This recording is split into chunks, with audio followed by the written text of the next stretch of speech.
Bueno, decimos que ser el último ponente implica que se habla mucho a lo largo del tiempo, pero de forma subliminal, a lo largo de todos estos dispositivos que hemos visto, está debajo la palabra inteligencia artificial. Ya nos dijeron esta mañana, al principio, que las empresas comerciales van mucho más rápido que la evidencia científica, ¿no? Y, por tanto, la idea de la presente charla es tratar de acercarles un poquito a cómo trabajan los bioingenieros. Ya dijo el doctor Miquel García Cantera esta mañana que en nuestra unidad de investigación hay ingenieros, llevamos prácticamente desde el año 2006 trabajando con un grupo de ingeniería biomédica y, por tanto, lo único que trato de hacer es explicar cómo funcionan, por tanto, los ingenieros, ¿no? Este sería un poquito el índice que vamos a hacer. Sí que me gustaría hacer una foto de cómo se hace el diagnóstico en estos momentos en las unidades del sueño. En segundo lugar, tratemos de acercarnos al concepto de inteligencia artificial. Intentar ver cómo se está trabajando en inteligencia artificial en sueño y hablaremos fundamentalmente de la osimetría.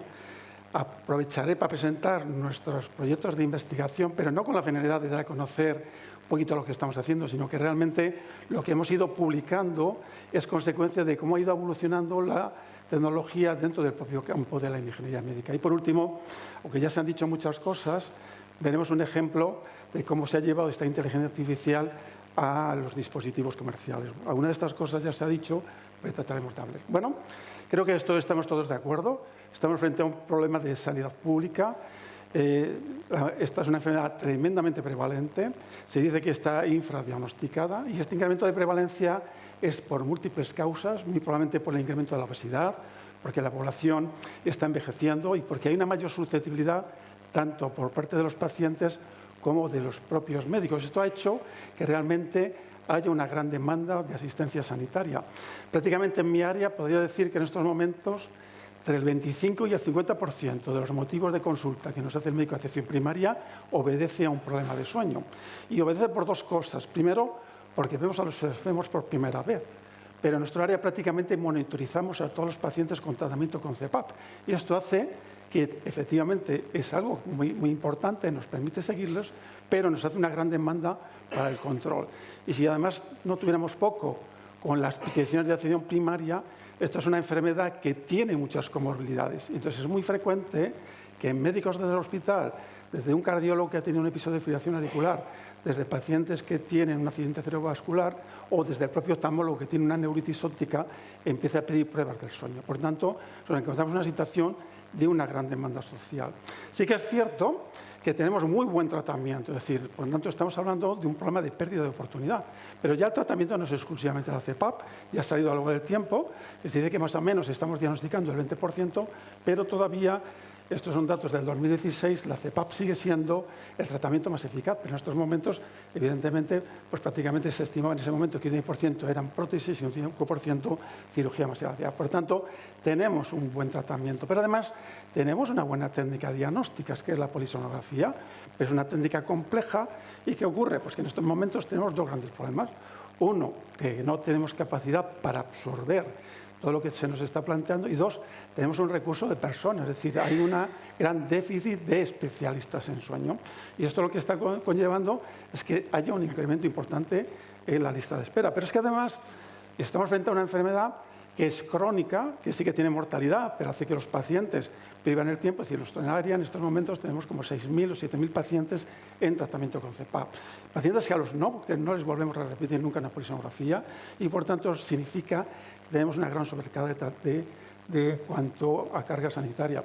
Pero es que además tenemos dos problemas. Es que tenemos dificultad para hacer pruebas de sueño, pero también tenemos un retraso para poder hacer la lectura y poder dar el resultado. Por tanto, estamos frente a una situación realmente muy preocupante y esto hace que la mayoría de los servicios pues tengan problemas y tengan una lista de espera.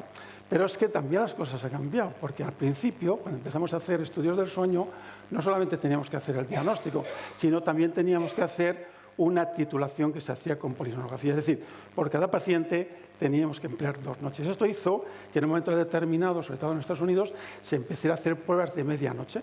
Media parte se hacía el diagnóstico y media parte hacía la titulación. Bueno, la tecnología ha ido avanzando no solamente en el campo diagnóstico, sino también en el propio tratamiento, de tal forma que hoy en día pues nos movemos prácticamente con la prueba diagnóstica, sea polison o sea poligrafía, y la titulación la hacemos o mediante titulación auto-CPAP o mediante telemonitorización. Por tanto, de alguna forma, esto vuelve a redundar en la importante carga sanitaria que tenemos con nuestros pacientes. Este sería realmente un gran problema. Bueno, ¿qué hacemos? Efectivamente, estamos frente a un problema. Por una parte, el paciente tiene una pérdida de oportunidad, es un paciente que va a estar preocupado, tiene una sensación de distrés y además va a tener una mala percepción de la calidad asistencial. Por otra parte, hace necesario que haya algo que implementar y podría ser, primero, y esto se ha hablado mucho esta mañana, racionalizar o priorizar la demanda. Dos, algo bastante difícil, es incrementar nuestra capacidad diagnóstica, prácticamente imposible. Y en tercer lugar, debemos plantearnos algunas otras formas de manejo de esta enfermedad. Y por tanto, uno empieza a pensar que, bueno, a lo mejor el modelo organizativo que tenemos no es el más adecuado. Probablemente hay que pasar atención primaria a parte de este problema. Por otra parte, es muy importante, ya se ha hablado aquí, de integración de otros profesionales que puedan contribuir. Odontología, hay gente que plantea farmacia, o por el contrario, tener siempre en cuenta que no solamente es un problema de diagnóstico, es un problema de diagnóstico y tratamiento. Pero otra alternativa, y aquí es donde aparece la inteligencia artificial, sería que efectivamente es muy importante que haya un desarrollo tecnológico. Estamos en una enfermedad que viene absolutamente dominada por la polisonografía. Todo lo que se hace gira alrededor de la polisonografía. De alguna forma, muy probablemente tendremos que cambiar el paradigma de manejo de esta enfermedad. Y lo hemos estado viendo un poquito cuando nos han empezado a explicar los nuevos dispositivos. En esencia, el nuevo dispositivo cambia por completo nuestra forma de trabajar, ¿no? Bueno, esta clasificación ya ha salido muchas veces. La polisonografía sigue siendo la técnica de referencia. La polisonografía en el domicilio nosotros la seguimos usando y luego os explicaré por qué en los proyectos de investigación. Os contaré cuál es el problema que tenemos cuando empecemos a hacer trabajos de diagnóstico, pero al final la clasificación lo único que está haciendo es dividir las pruebas diagnósticas en función de dónde las voy a hacer, y claramente hay un claro trasvase de pasar del hospital al domicilio y en el número de pruebas que se está haciendo, ¿no? Muchas veces utilizamos la palabra simplificado y a veces es un error, porque cuando uno está hablando de la osimetría, y luego hablaremos de ella, el que sea un registro único no quiere decir que sea absolutamente complejo. Y esto ha hecho que hoy en día realmente estemos hablando de dos tipos de dispositivos. Un tipo de dispositivo que lo que mide fundamentalmente es flujo aéreo y esfuerzo respiratorio, y el otro grupo grande de dispositivos son, y ya ha salido a lo largo de la mañana, los que van asociados a la tonometría arterial periférica, ¿eh? Por lo tanto, sería decir, y es aquí donde realmente empieza a entrar la inteligencia artificial. Bueno, la Academia Americana ya en el 2008, Medicare, aprobó que se podía aceptar poner tratamiento con cepa a pacientes que se les había hecho un estudio domiciliario, y eso fue realmente un cambio importante, pero en esta defensa que hace la Academia Americana al manejo de estos pacientes, ya en el 2017 establece claramente, bueno, vamos a hacer solamente estudios de screening a los pacientes que tienen estos dos criterios, tienen una sospecha muy elevada en la obstructiva del sueño y no tienen comorbilidades. Por tanto, voy a dejar pues, en pacientes más severos, de alguna forma, a este tipo de patología. Bueno, pues aquí nace la inteligencia artificial. Por lo tanto, esta es una palabra que realmente está muy introducida, no es una palabra que se utiliza exclusivamente en medicina, así que prácticamente en todos los ámbitos de la vida ya está metida el concepto de AMTAR. Bueno, si uno, yo creo que todavía sigue la exposición, si uno se acerca a la estación, pues hasta hace poco había una exposición de fotografías, esta es una fotografía de una estación y la titulan redes neuronales. Ya esta mañana nos presentaron una red neuronal, es decir, la palabra red neuronal, que lo que trata de asemejar es el comportamiento del cerebro, está metido en nuestro entorno. Bueno, si uno pasea por la calle Miguel Íscar, verá que hay bancos que anuncian, damos créditos aplicando inteligencia artificial. Es decir, hay ingenieros que están aplicando inteligencia artificial para predecir quién va a pagar o quién no va a pagar, ¿no? Y prácticamente en un periódico de tirada nacional, pues nos dicen que la inteligencia artificial puede diagnosticar la apnea del sueño. Por lo tanto, el concepto de inteligencia artificial prácticamente ya es muy común, ¿no? Entonces, ¿qué es la inteligencia artificial? Bueno, entra parte dentro de lo que se llama ciencia computacional. Realmente no tiene tanto tiempo de evolución, se describe en el año 1956 y cuando se describe se dice que son la creación por parte de ingeniería de máquinas inteligentes. En el fondo, la inteligencia artificial va a tratar de abordar dos tipos de problemas. Unos que llamamos problemas o de datos no estructurados, sería por ejemplo la historia clínica, donde lo que la inteligencia artificial va a hacer es resolver una tarea compleja que el propio cerebro humano podía resolver. Es decir, en esencia, estamos hablando de algoritmos matemáticos que están diseñados para resolver un problema. Bien sería o para clasificar o bien para inferir, ¿no? Entonces, por tanto, nos vamos a encontrar con dos tipos de datos. Datos no estructurados, que sería, por ejemplo, una historia clínica, donde hay ciertas técnicas, como son el lenguaje, el procesamiento del lenguaje natural, que van a ser tremendamente útil, porque nos permitirían buscar dentro de la historia clínica las enfermedades que tienen los pacientes. De esto hay un gran desarrollo. El otro gran tema importante sería el machine learning. Muchas veces utilizamos esta palabra, pero estamos hablando de aprendizaje computarizado, ¿sí?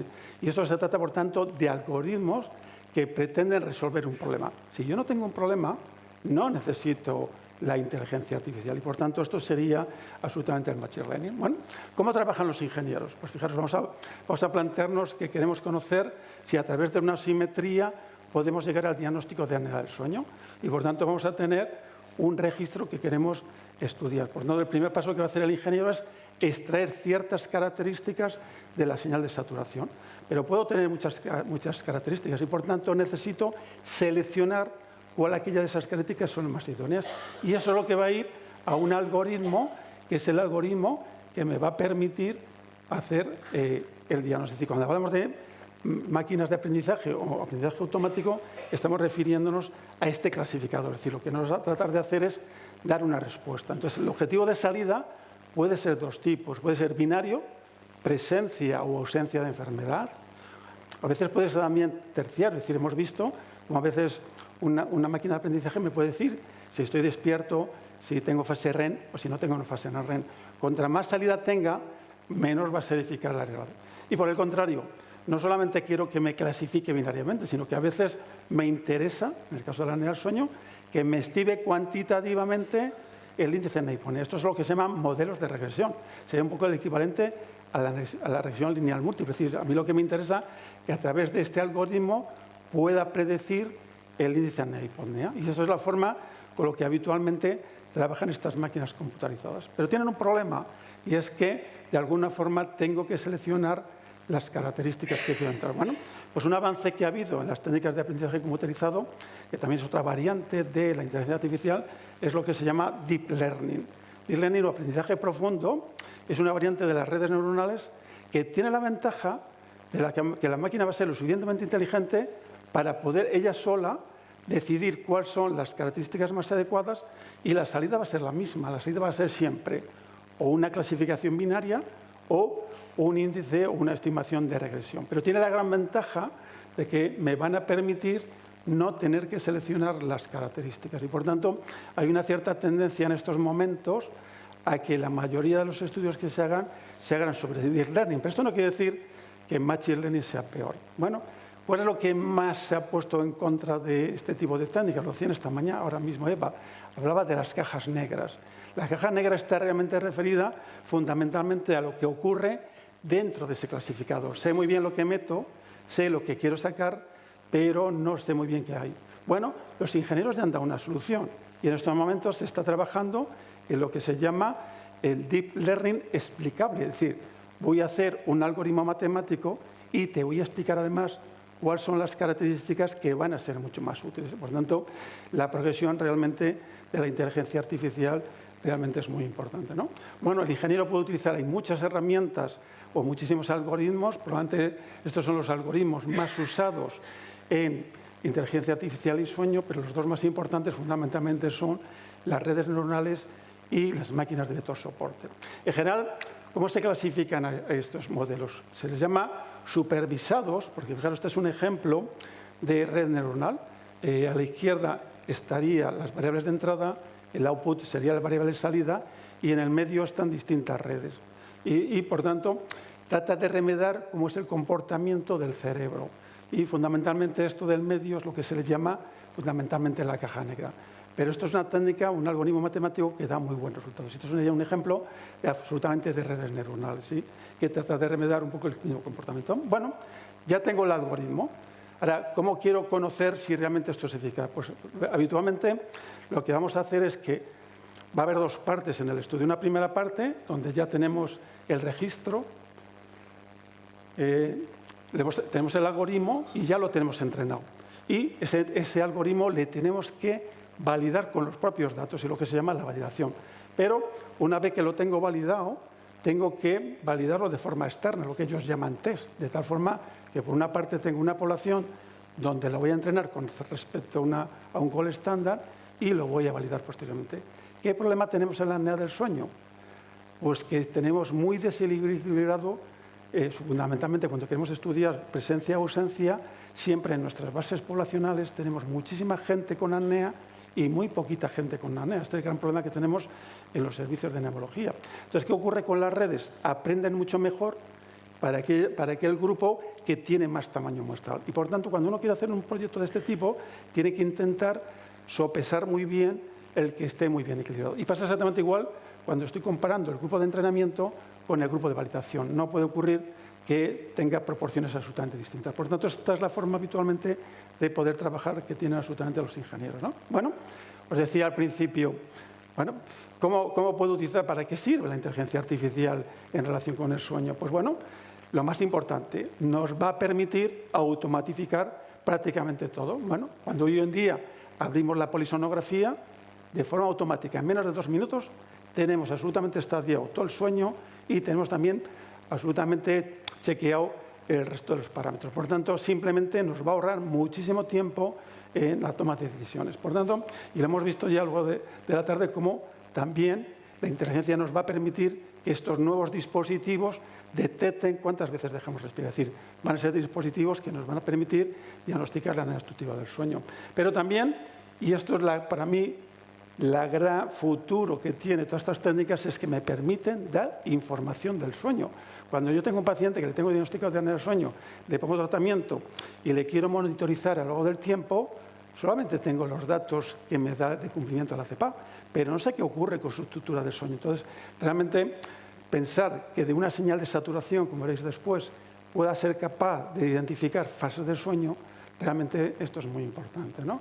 Pero también tenemos posibilidad de diagnosticar enfermedades. Esta mañana nos decían, las células tumorales salen por la noche. Y esto ha dado desarrollo a un nuevo concepto que no es la medicina del sueño, es la medicina durante el sueño. Es decir, el periodo de ventana de sueño me permite hacer tratamientos, pero también me permite hacer diagnóstico. Luego os presentaré unos estudios que hicimos donde somos capaces de diagnosticar a los pacientes con EPOC a través de una simetría hecha durante la noche.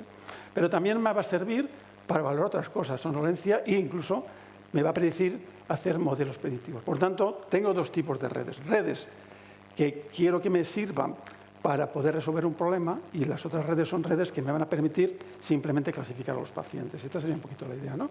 Bueno, ya queda muy bien claro. Entonces, ¿a dónde aplico este tipo de señales? Pues a cualquier registro. Es decir, prácticamente la mayoría de los registros que utilizamos en la polisonografía van a ser muy útiles. Bueno, evidentemente hay mucho trabajo hecho sobre la estadificación automática del sueño, pero, como bien decía Eva, ha tardado muchísimo tiempo en ser aprobado por la FDA. De hecho, prácticamente se aprobó en el 2017, lo veis en el 2018, cuando se aprobó por la FDA la estadificación del sueño de forma absolutamente automática. Bueno, puedo registrar o puedo volar cualquier cosa, señales de flujo aéreo, ya hemos visto la NIN, flujo aéreo, saturación, puedo registrar movimiento, puedo registrar sensores, pero probablemente las 3 señales que más importancia tienen en cuanto al uso, fundamentalmente van a ser la saturación, el flujo aéreo y una señal que le gusta muchísimo a los ingenieros, que es el electrocardiograma.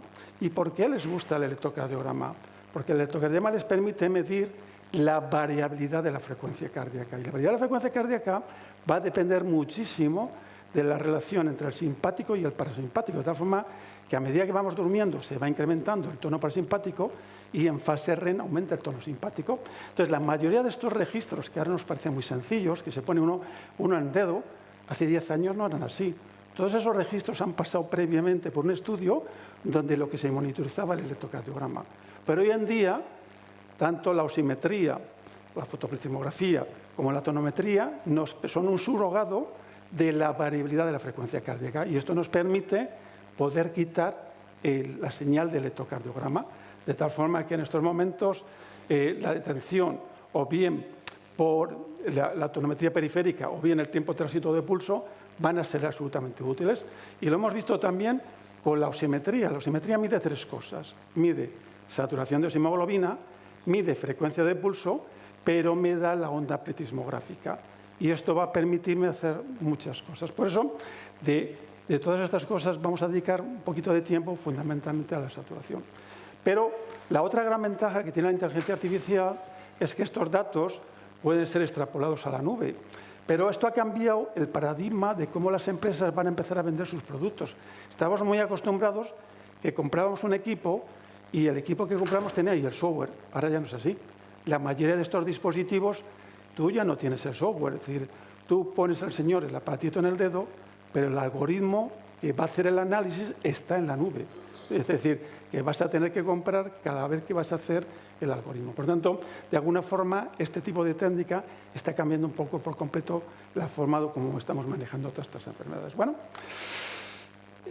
os quería contar en este momento un poquito cómo hemos ido investigando en la pulsimetría, porque es un poquito reflejo de lo que ha ido ocurriendo, ¿no? Yo leí la tesis doctoral en el año 1994 y fue de osimetría. Y en aquella época, porque ahora cuando tenemos osímetros y nos dan muchos datos, parece que esto fue siempre así. No, antiguamente solamente teníamos el trazado del registro, sabíamos que cuando veíamos un registro de osimetría, pues típicamente había desaturaciones, era muy específico, pero era poco sensible, ¿no? Ya poquito a poco después empezaron a aparecer en los osímetros la posibilidad de medir los índices de saturación y el CT90, esto que estamos tan acostumbrados, pero sabemos que la osimetría tenía el inconveniente de que infraestimaba y además no veía los arousals porque no tenía electrograma. Por tanto, de alguna forma se queda un poquito corto. Ya a finales de los años 90, el doctor Zamarrón empezó a aplicar, es un neumólogo que trabaja en Santiago de Compostela, es un neumólogo que empezó a aplicar análisis espectral de la señal de saturación. Y entonces él vio que los pacientes en el análisis espectral de la saturación, los pacientes que tenían el sueño, tenían un análisis espectral absolutamente distinto. Vamos a ver ahora, cuando hablemos luego después de alguno de los dispositivos que hemos hablado, habla de análisis espectral, que ya lo estamos haciendo en el año a finales del 90. Por tanto, estamos usando técnicas relativamente antiguas, ¿no? Y por tanto, de alguna forma, se nos abría el paso a que la saturación es una serie temporal de datos osimétricos y teníamos mucho interés en conocer si habría, y estoy hablando del año 2006, que es cuando se publicó este artículo, queríamos conocer si de alguna forma la saturación de hemoglobina la podíamos medir de alguna forma. Y en ese momento estaba muy de moda la teoría del caos, eran los análisis no lineales. Entonces empiezan a aparecer en la literatura ciertas medidas que permiten ver cómo se comporta la saturación. Y en la primera publicación que hicimos hablaba en relación con la entropía aproximada. La entropía aproximada es una técnica que mide la irregularidad de una señal. Y como nuestro patrón de oro era típicamente el ODI3, pues estudiamos cómo se comportaba la entropía con respecto al ODI y vimos que tenía una mayor precisión diagnóstica y mejoraba muchísimo su sensibilidad. Por tanto, la entropía era una buena técnica diagnóstica. Poquito a poco empezaron a aparecer en la literatura otros parámetros y apareció la medida de tendencia central, apareció la complejidad del EMPEL-ZIP y los resultados fueron similares. Con este tipo de análisis no lineal mejorábamos el rendimiento diagnóstico de la propia osimetría. Bueno, pues hace prácticamente el año pasado, con un grupo de ingenieros israelíes, nos dedicamos a recoger cuáles eran todas las características que se puede sacar de una osimetría y recogimos casi 44 características osimétricas. Es decir, de algo tan sencillo como un dato secuencial, los ingenieros son capaces de sacar 44 características. Hicimos una caja de herramientas, una toolbox, donde los médicos pueden subir el raw data de su simetría y les hacemos de forma automática en muy poquito tiempo todas estas analíticas, ¿no? Entonces, estas son las características. Es decir, habría estadísticas de complejidad, espectrales. Bueno, ¿cuál es el problema que tenemos? Que muchas de estas características no sabemos su significado. Conocíamos muy bien qué implica el índice de saturación, el CT90, y hoy en día está muy de moda lo que se ha empezado a hablar de la carga hipóxica. La osimetría contiene mucha información pronóstica y hoy en día todo el mundo está muy interesado en estas características espectrales que se llaman el hypoxic burden o carga hipóxica, que está muy relacionado con ciertos eventos cardiovasculares. Por tanto, la osimetría siempre ha sido una fuente importante absolutamente de datos. Bueno, lo aplicamos a la base de datos que se llama Sleep Health Study. Una de las ventajas que tenemos en estos momentos es que Estados Unidos tiene una base de datos absolutamente enorme de pacientes que, pidiendo permiso, puedes analizarlo. Y esto nos va a permitir el que podamos manejar un gran grupo de pacientes.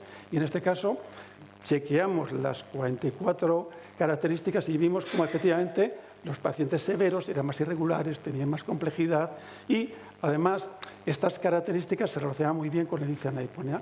Fijaros que siempre está, el ODI-3 es una variable que siempre está en todos los lados, pero la medida de tendencia central y el índice de saturación era el que mejor se relacionaba con el índice de anhedonia. Por tanto, tenemos muchas características. Bueno, en el año 2008 ya empezamos a tener posibilidades de aplicar redes neuronales. Entonces, ¿qué hicimos? Tratar de ver si la red neuronal podía ayudarnos al diagnóstico. Y seguimos con la misma idea, prediciendo presencia o ausencia de enfermedad. Bueno, en este caso, bueno, publicamos la red neuronal que más se utiliza, se llama perceptrón multicapa, sería la que está ahí a la derecha, y obtuvimos un buen resultado, de tal forma que la utilización de una red neuronal daba mayor rendimiento diagnóstico. Para nosotros siempre la referencia era el ODI-3. Y cuando hicimos función radial, nos ocurrió exactamente lo mismo, que la precisión diagnóstica, fijaros, del ODI-3 era el 73%, con nuestra red era el 85%. Por lo tanto, era un buen comportamiento. Y la forma de trabajo es como habíamos hablado. Al final, ¿qué hacíamos? De la señal de saturación, extraíamos unas características, entropía, complejidad, aplicamos un algoritmo que era la red neuronal y llegamos a un diagnóstico.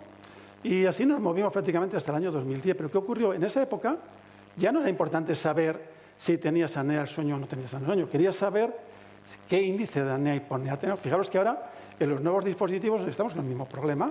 Por lo tanto, se nos planteó si fuéramos capaces de, con la osimetría, estimar el índice de apnea y hipopnea.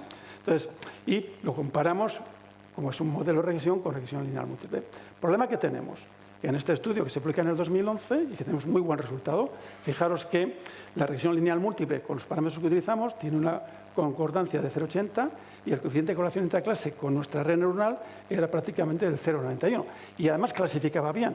Fijaros que cuando pagamos, en aquella época el punto de corte era 10 para la apnea del sueño, no era 5, pero fijaros que los pacientes severos la precisión diagnóstica era del 93%, la precisión para 10 de 86%, y como nos pasa siempre con este tipo de algoritmos, lo que peor identificamos son los pacientes con apnea del sueño leve, pero la red neuronal tenía muchísimo mejor predicción que los modelos estadísticos clásicos. Problema que tenemos, que la señal de osimetría la sacábamos de la polisomnografía y de alguna forma lo que nos exigían era que la señal de osimetría fuera independiente de la polisomnografía. Entonces, en ese momento también hubo mucho interés, estamos hablando del 2011, en llevar toda la tecnología al domicilio del paciente. Entonces empezamos a hacer estudios donde, ¿qué ocurría? Hacíamos la polisomnografía en el hospital y al día siguiente le hacíamos en el domicilio. Pero el gran problema de los pacientes es que tienen mucha variabilidad. ¿Qué ocurría? Que cuando usamos la osimetría comparada con la polisomnografía en el hospital, muy buen rendimiento diagnóstico, cuando la osimetría la llevamos al domicilio, se nos caía por completo la eficacia de la prueba. Y esto nos obligó, a partir de entonces, a hacer en el domicilio del paciente la polisomnografía no vigilada, es decir, la enfermera iba al domicilio del paciente, le ponía el equipo y hacíamos una osimetría. Y esto es un poquito lo que hicimos en este momento. Aquí estamos presentando 322 pacientes donde le hacemos la polisomnografía en el domicilio y, de forma paralela, le hacemos una osimetría. Pero nos hacíamos también otra pregunta. Bueno, estamos haciendo un modelo para los pacientes que tienen apnea del sueño de nuestro hospital. Pero si lo hacemos al revés, si el modelo lo hacemos en población general e intentamos aplicarlo luego después a nuestros enfermos. Lo que hicimos, tuvimos la posibilidad de tener los datos del estudio del Elite Health, de tal forma que el modelo de entrenamiento de la red lo hicimos con los datos de Estados Unidos y lo aplicamos posteriormente a nuestra base de datos. Además, hicimos otra cosa. En este momento ya los ingenieros eran capaces no solamente de usar un clasificador, sino que habían creado un clasificador de múltiples clasificadores. Es decir, era un clasificador que iba cogiendo los mejores clasificadores. ¿En qué nos encontramos? Pues bastante buen resultado. Fijaros que el coeficiente de concordancia interclase para este modelo, para nuestro hospital, era de 0,924. Y habíamos utilizado 32 características. Y además, cuando estamos hablando de deep learning explicable, podríamos decir que en la gran mayoría el parámetro más importante, a pesar de tener 44, seguía siendo el índice de saturación. Pero habíamos conseguido que no infraestimara y, por tanto, era una buena red. Y además clasificaba bastante bien. Fijaros, en la guía esta de Scopper se dice que una buena técnica diagnóstica es aquella que consigue una sensibilidad mayor del 86% y un light ratio mayor de 5. Entonces, ¿qué nos encontramos? Fijaros, para los pacientes de 30, nuestro light ratio era 25. Se fue la luz. Es que se fue la luz.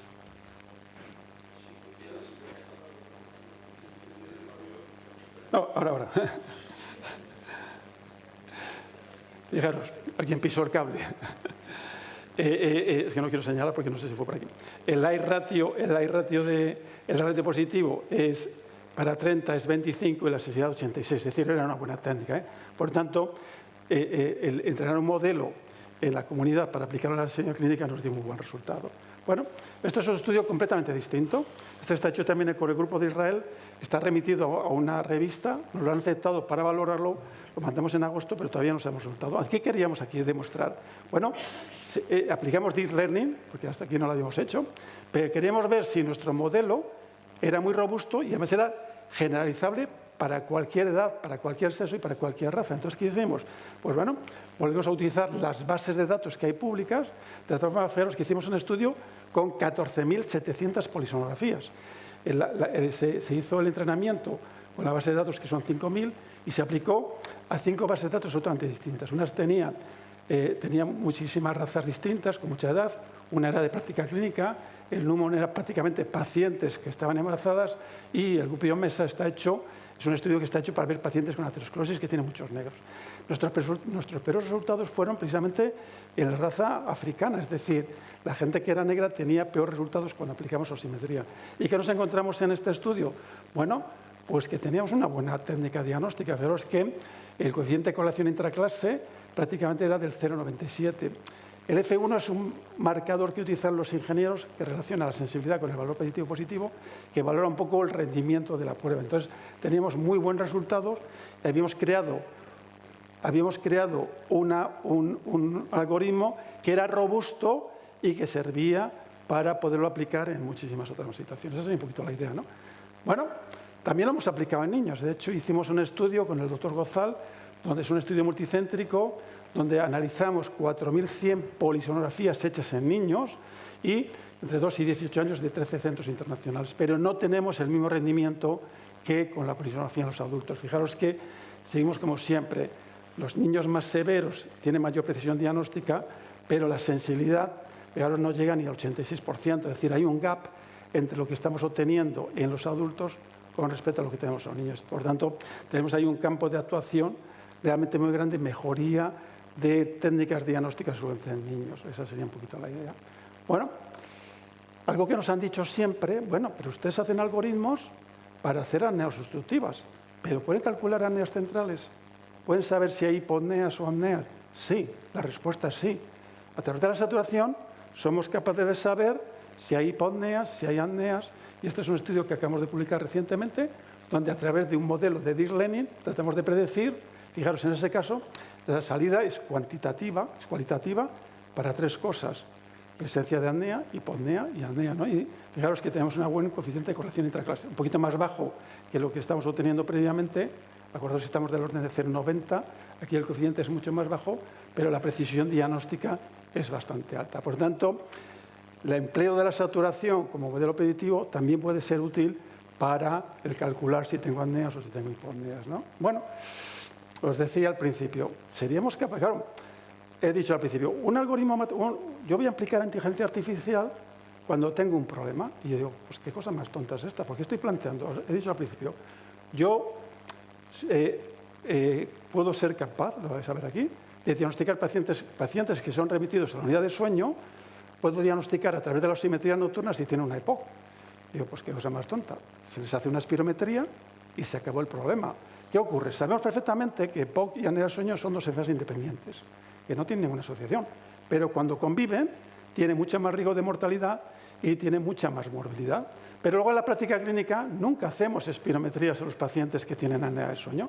Y por tanto lo que pretendíamos en este estudio era ver si aquellos pacientes que vienen a la unidad para hacerse un estudio del sueño podían tener asociado una EPOC, ¿no? Y fuimos capaces, Claro, es que este sería el modelo que escogemos.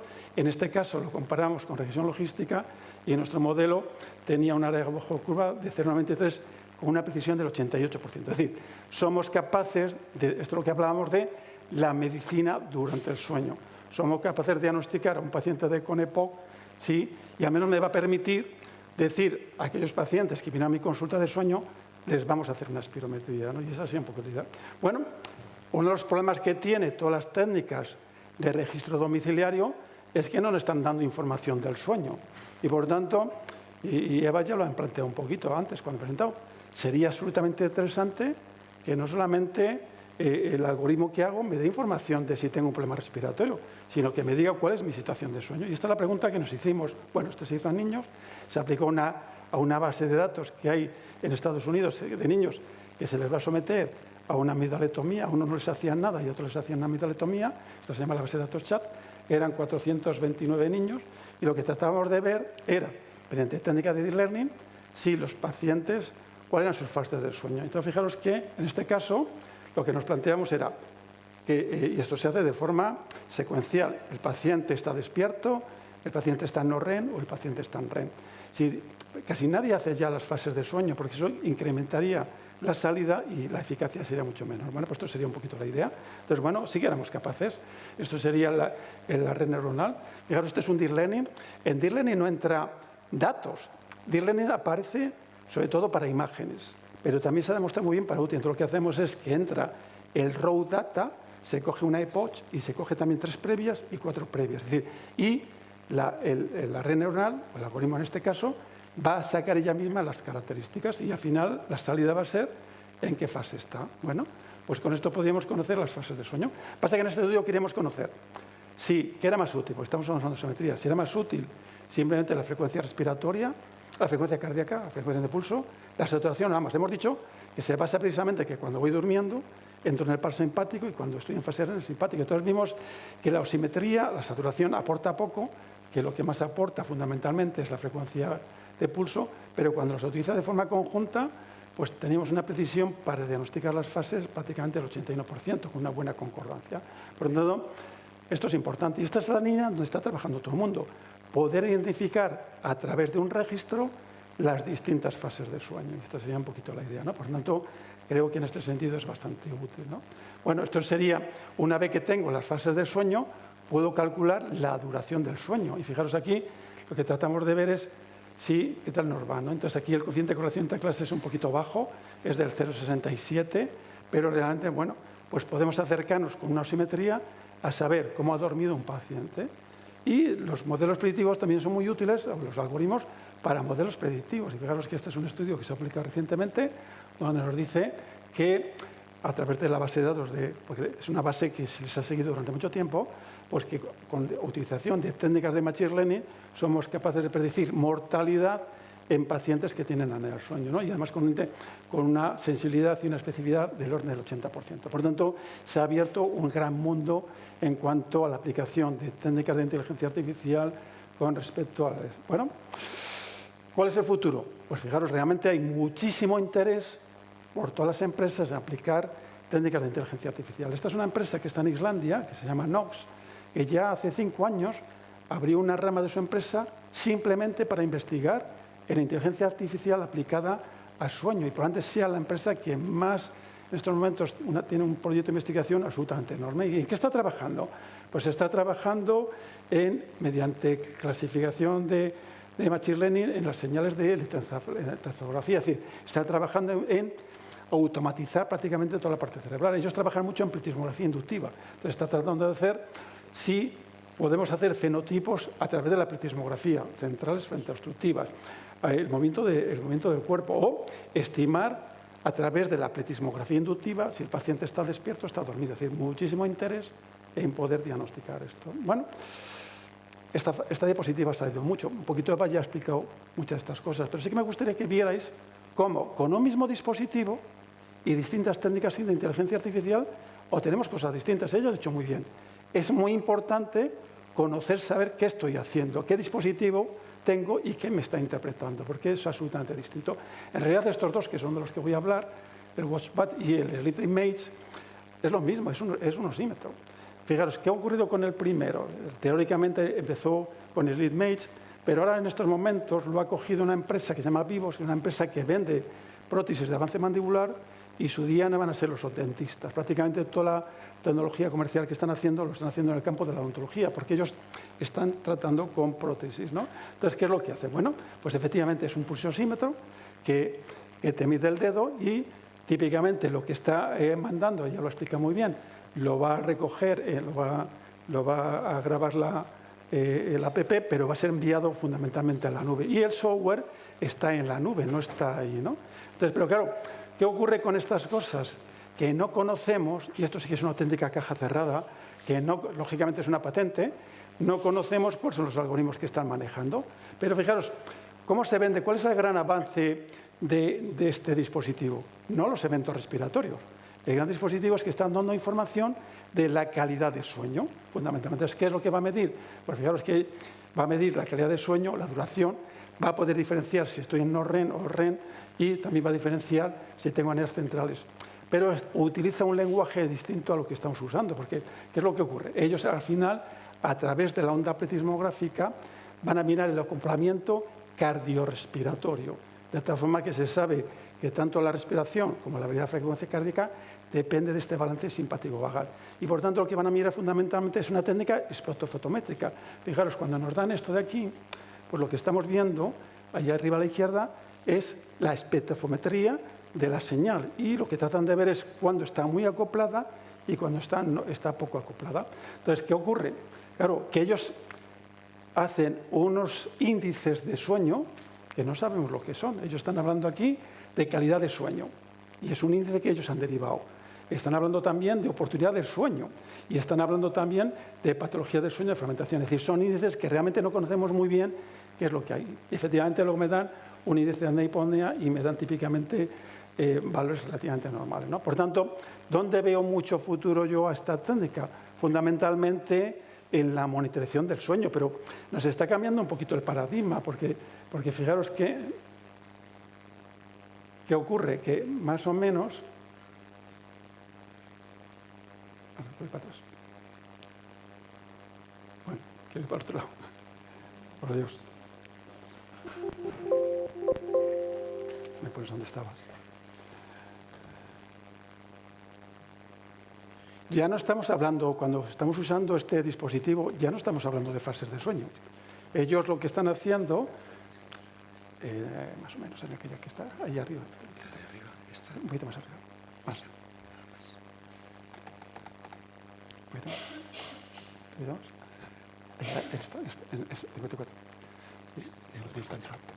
Bueno, ellos hacen una equiparación donde lo que nos están dando en la presentación es si está acoplado o no, de tal forma que es lo que ellos llaman no REM estable y REM inestable. Es decir, teóricamente están equiparando y nos tenemos que acostumbrar a una nueva terminología. Es decir, tenemos que cambiar el chip de lo que estamos hablando, fases del sueño, frente a otros criterios absolutamente distintos, ¿no? Esta sería un poquito la idea.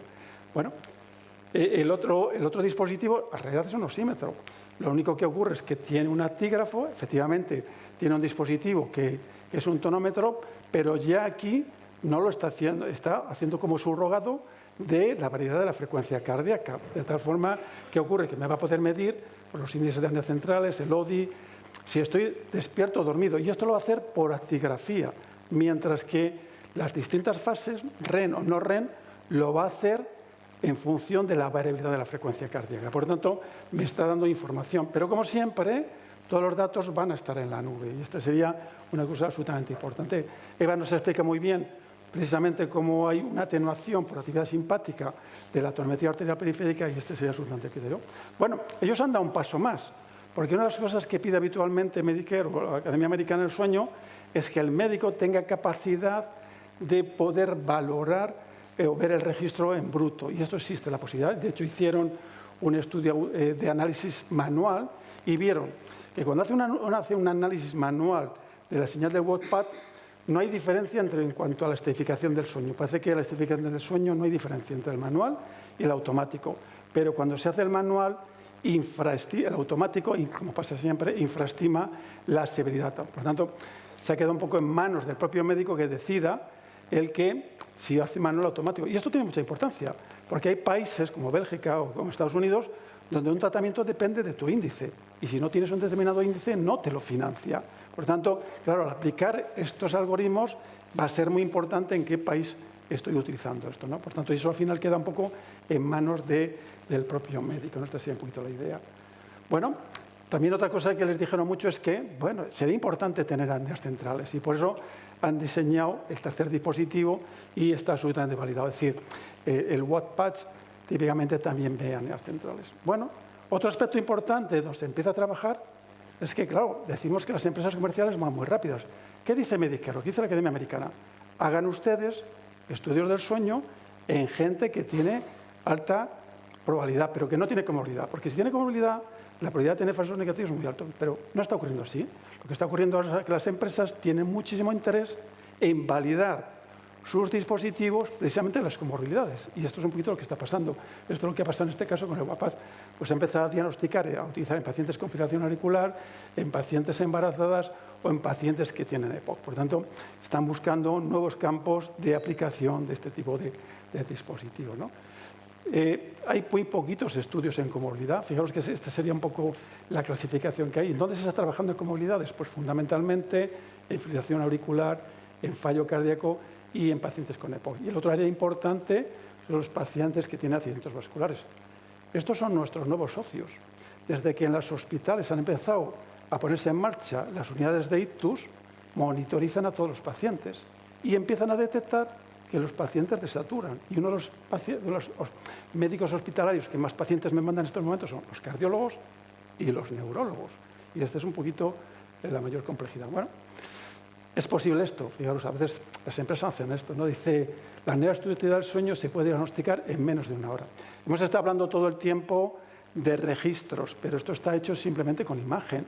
Es decir, aplicando técnicas de deep learning a imágenes cerebrales, también se puede hacer una clasificación binaria, presencia o ausencia de enfermedad. Y eso se hace a través de deep learning, ¿no? Por tanto, el modelo es importante. Bueno, decíamos al principio, nos decían esta mañana Susana, la inteligencia artificial tiene muchas limitaciones. Y la primera fueron los propios especialistas o tecnólogos en Estados Unidos. Claro, la aparición de este tipo de dispositivos hizo que se cerraran muchas unidades del sueño. Y el médico es el primero que tiene cierta tendencia a retraer, ¿no? Y de hecho ya en el año 2014 se hablaba del futuro de los tecnólogos del sueño, ¿no? Porque de alguna forma esto va a cambiar probablemente el paradigma de esta enfermedad. Bueno, y decíamos al principio, 56 se describe la inteligencia artificial, pero la mayoría de estos dispositivos no van a los dispositivos comerciales. Fijaros que en el año 2017 se acepta ya por primera vez que hay un dispositivo automático para evaluar las fases del sueño. En el 17 se aprueba la aplicación en la nube de sistemas de inteligencia artificial y efectivamente Wattpatch se acepta en el 2019 y el IMAGE me parece que ha sido en el 21.